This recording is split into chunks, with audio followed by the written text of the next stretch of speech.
Welcome to Green Beauty Conversations, the podcast that challenges you to think about how you buy, use, make, and sell your natural beauty formulations. We tackle topics that will make you think and encourage debate about green beauty with your friends, followers, or customers. I'm your host, Lorraine Dahlmeyer. I'm a chartered environmentalist, biologist, and the CEO of award-winning online organic cosmetic formulation school, Formula Botanica. We have thousands of students in 170 countries worldwide who study with us to become organic beauty formulators and entrepreneurs.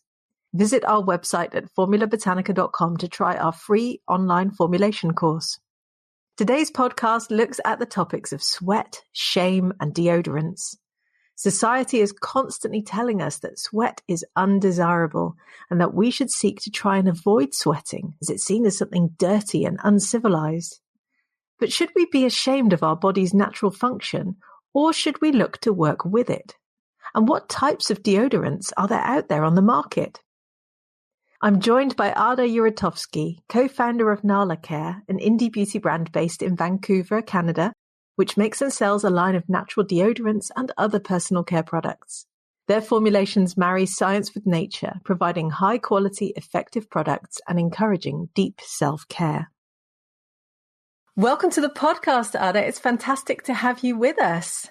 Thank you so much, Lorraine. I am so honored to be here. So let's get straight into the topic that we want to talk about today. We're going to be talking about sweat and shame and deodorants and the whole package. So let's talk about the different types of sweat first. Can you run us through them? Yeah, absolutely. There are two main types of sweat. So there's our physiological sweat, or what we call cooling sweat.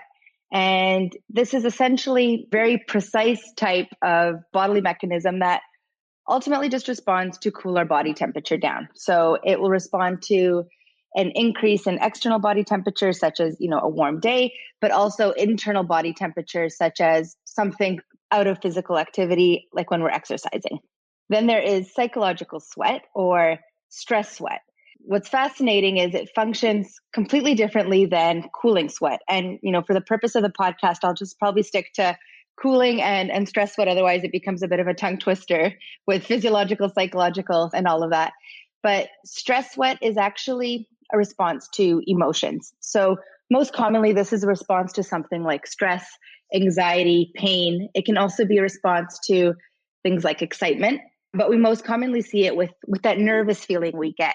Yeah, those are the two main types. So why do we sweat then? I know you've already touched a little bit on it, but what is the main reason behind it?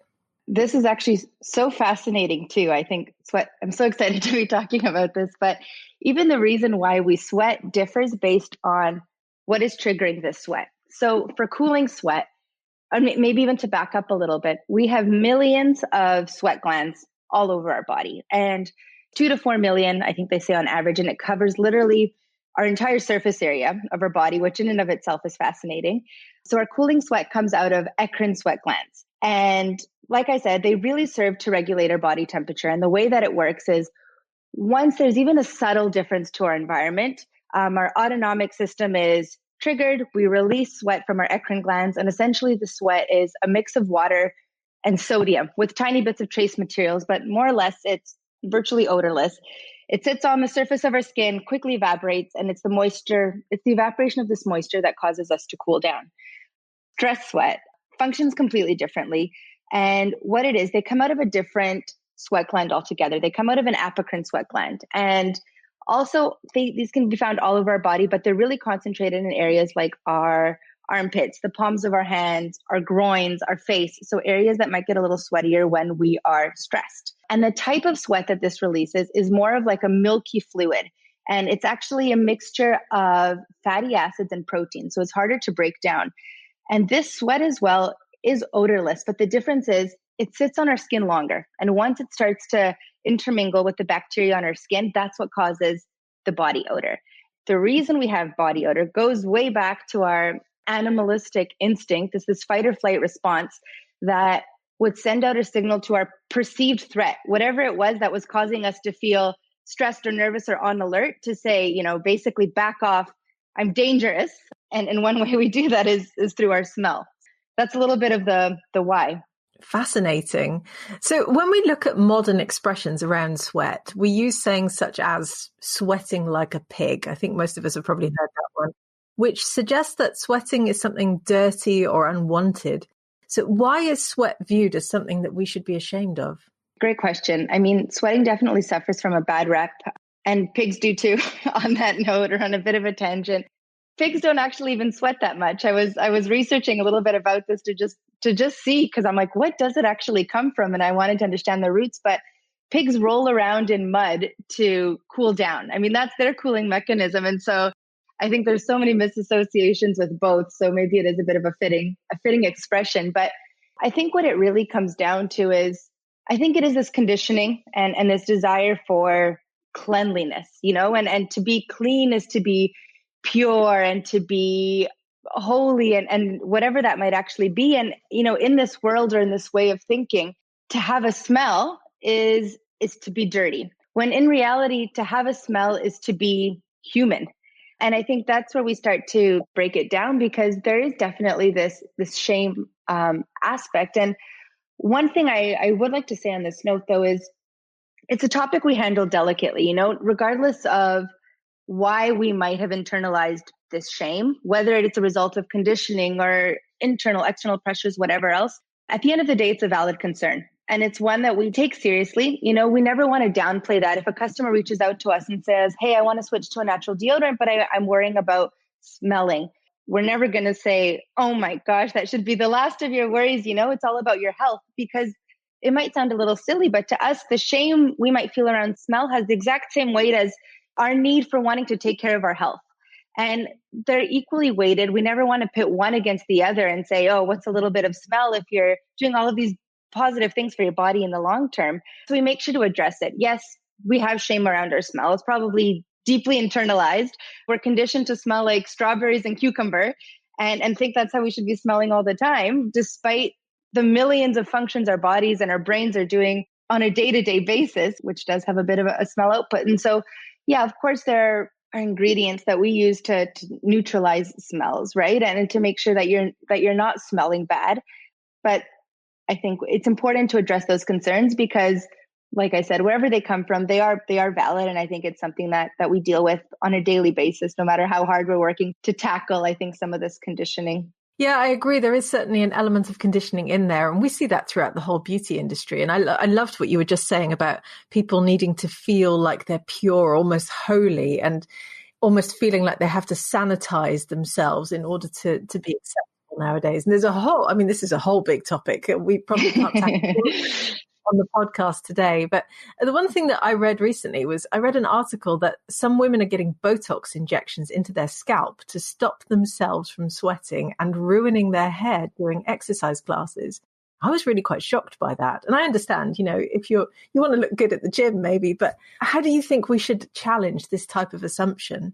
It's not just in the scalp. I think Botox injections also in the armpits for the same reason, right? Not to sweat and to fight our very intelligent built-in system designed, to do this for a purpose. And it feeds off of your last question as well. I think in this specific case where things like Botox in your head and in your armpits is targeted more towards women, I think it's just a more extreme level of this conditioning. And truthfully, I think it's a result of thousands and thousands of years of women being influenced to fit into patriarchal expectations.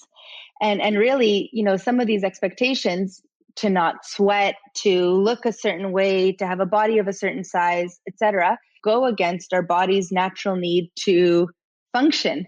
And there's a quote I actually read recently in Glennon Doyle's book, Untamed, but she writes, the best way to control women is to teach us to control ourselves. And I think that really resonated, because some of the most intelligent, successful women I know, we're aware that this is happening around us, the need to diet, the need to exercise, to put on makeup, to dress a certain way, to have our hair a certain way. It's so hard not to internalize that. Unfortunately, sometimes it can be warped into notions of empowerment or self-care, and I think we can become distanced from the reasons of why we're doing certain things. And my best advice there is, take stock of why we're doing things. We're on autopilot for a lot of things, like shaving our armpits, like, bleaching our hair, whatever it might actually be. And sometimes we don't think why we do it. And the positive news, in my opinion, in terms of how do we challenge it, I think it's already happening. Sweat is being associated in a more positive light. We see it being associated with things like strength, with empowerment. We see sweat being associated with sexiness, which is nice. It's working hard and not in a sexualized notion necessarily, but I think sweat as a result of exercising, it's like women to women talking about, hey, this is really great. This is what we should aspire to. And it's the same way we see armpit hair slowly like making its way into mainstream media. And I do think indie brands are leading a lot of these conversations in terms of, hey, let's take a step back. We've been trying not to sweat. We've been ripping our hair out of our follicles weekly, monthly, whatever it might be. And let's take a second to think, why are we doing this? And maybe let's create a more positive narrative or a more positive line of communication and a line of support to our customers to say, it doesn't have to be like this. If you want to do this, all the power to you, but maybe just take a step back to just ask yourself, why are we doing this?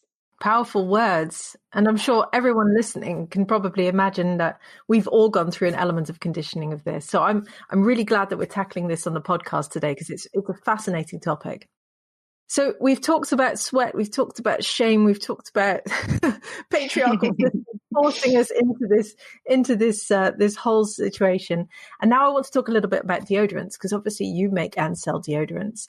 So what type of deodorants do you think we should work with our body's sort of natural need to sweat? What types of deodorants are there out there? Yeah, absolutely. There's so many types of deodorants. There's natural deodorants, there's antiperspirants, and they all function a little bit differently. The beauty of it and our philosophy is it's not a one size fits all. In this short conversation so far, already tackled how personal the armpits are. Like, we don't think much about the armpits, but they're so personal. And then they're subject to so many personal conversations. How much do we sweat? Do we sweat? Do we smell? Do we shave our armpits? Do we wax? Do we grow it out? Whatever it is. And yet for so long, we've been treating deodorant and armpits. It's kind of just like a one size fits all solution. Like, you go to the drugstore, you grab the first thing on the shelf, and it's expected to solve all of your problems and meet all of your needs. And the truth is, we're so different in terms of just how we're built, but also our lifestyle, how we spend the day. Is it an office job? Is it a physical job? How much we're drinking water? What we're eating? Alcohol, drugs, medication, all of that plays into this. And so it really is a personalized approach. And so one thing in terms of how Nala tackles natural deodorants, we actually have different strengths, because we believe not only are, my needs going to be different than your needs, Lorraine, or the needs of the people listening, but also our needs change day to day. And so the way that we tackle this is we have 3 different strengths deodorants. We have our most gentle deodorant, which you can either get in this beautiful peppermint charcoal mix, or you can personalize it with a different scent, which has no baking soda. The activated charcoal is actually used to promote sweat. So we recommend this before working out. Get a good flush out of your system, really get a good healthy sweat going. Then we have a regular strength, which has some baking soda in it. And, our core one is, again, in this beautiful, sophisticated scent. I love the scents of natural deodorants. I think there's so much room to play with, but it's a lemon myrtle geranium, very, very fresh, lemony scent. And it's got some baking soda, so it's got a little bit more deodorizing power there. And this could be a great everyday deodorant. And then we've got something like our extra strength, which has even more baking soda. And baking soda is an active ingredient when it comes to just deodorizing, its ability to deodorize. And we have extra strength. And so if you have a big client presentation, or it's a big hot day, you don't want to be super sweaty, we'd recommend extra strength. And what we find with these different ones, we've actually had our customers tell us, when I switch up the strengths, it helps my body regulate sweat more effectively. I think the misconception is that we all need the strongest deodorant, the strongest power all the time. But our armpit skin is actually very delicate, and we don't need the strongest solution all the time, made of ice and fire and all of that. I think it's important to actually tune into what our body needs and adapt and really help our body serve us the way it's designed to. So touching on the topic of baking soda then, which is something I wanted to ask you about anyway, because it's such a huge trend at the moment and people are obviously looking for baking soda. We see a lot of DIY deodorants made with baking soda. but obviously it raises the pH because it's an alkaline ingredient, and the skin's natural pH is quite acidic. Some people can react to that. So how do you balance that out in your formulations? We found this as well, and it's interesting. It's one of the reasons we've actually led us to creating personalized deodorants. Some people very naturally can handle high concentrations of baking soda. Most people can't. I have very sensitive skin as well. It's one of the reasons we offer a solution without baking soda. But what we found is actually the body can build a tolerance to it. It can get used to it like so many things. And it's another reason we don't need to go to the strongest solution all the time. Baking soda is a super powerful tool, but it's also not the end all be all. It's part of the reason we have different concentrations and we have options without. You can start with a gentle way. And for some people, there might need to be a phase where you're teaching your body to sweat again. Back to the conditioning, we've learned not to sweat and have taken actions not to sweat. And even if we continue to do that, that's okay. But as soon as we take that breather and let our skin breathe, that's where options and different ingredients can actually help us to do this. And then the baking soda is there serves a purpose. It has a deodorizing ability. But we say, work it in, phase it in, mix it up. It can be something where you're using it every other day. It can be something where you're doing it on big presentations day, and then we tone it down a little bit. And this also keeps our body guessing, which is good because it keeps our body sweating. It keeps our body regulating and managed that way. So what other ingredients should we look for in deodorants then? Are there any other particular natural ingredients that you love using in your formulations? There's so many beautiful ingredients. One that we actually do, and this was a result of our research, especially when we looked at stress sweat that we talked about at the beginning. So obviously, we can't change our body's natural response to sweat and anxiety, although that would be so great if we could.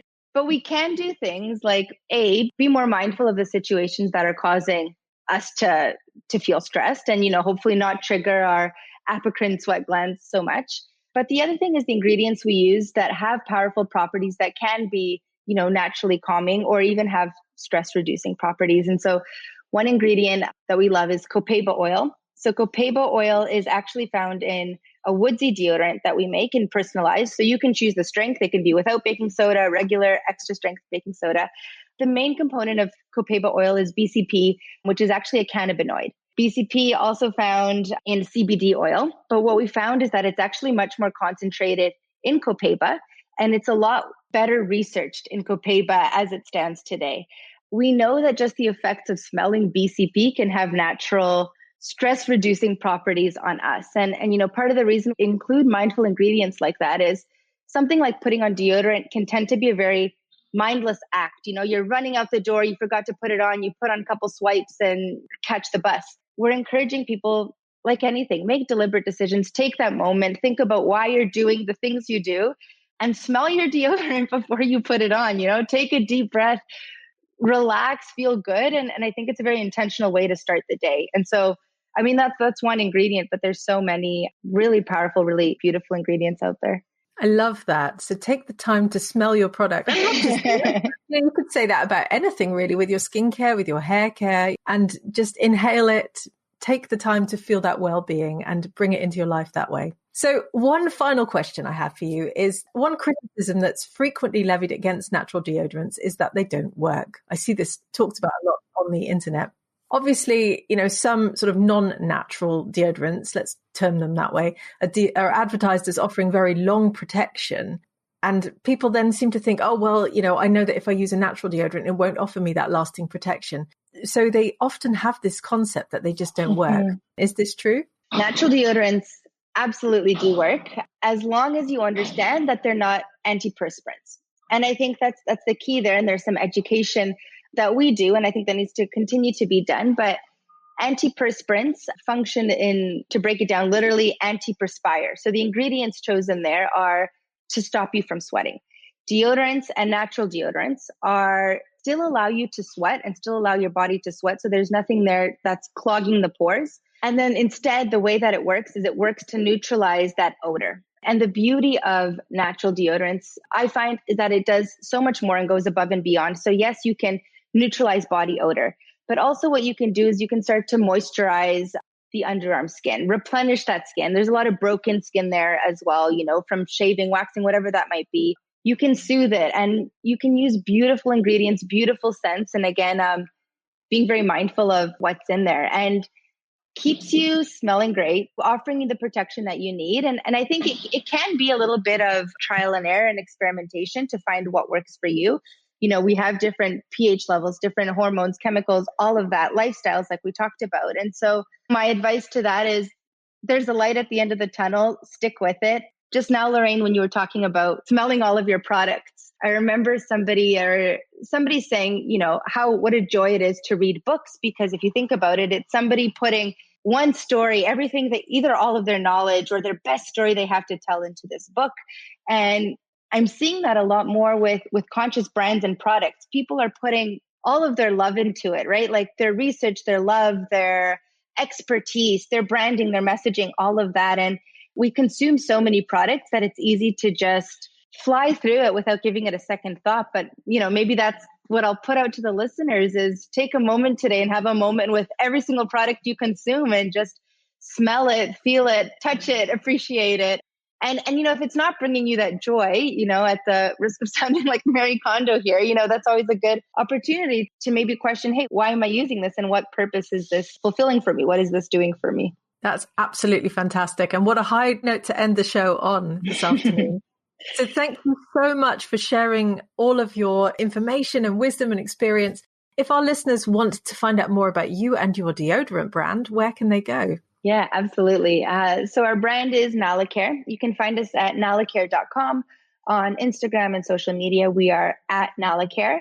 And you can also reach out to me at Yuristovsky. Probably be linked somewhere, so I'm not spelling it out.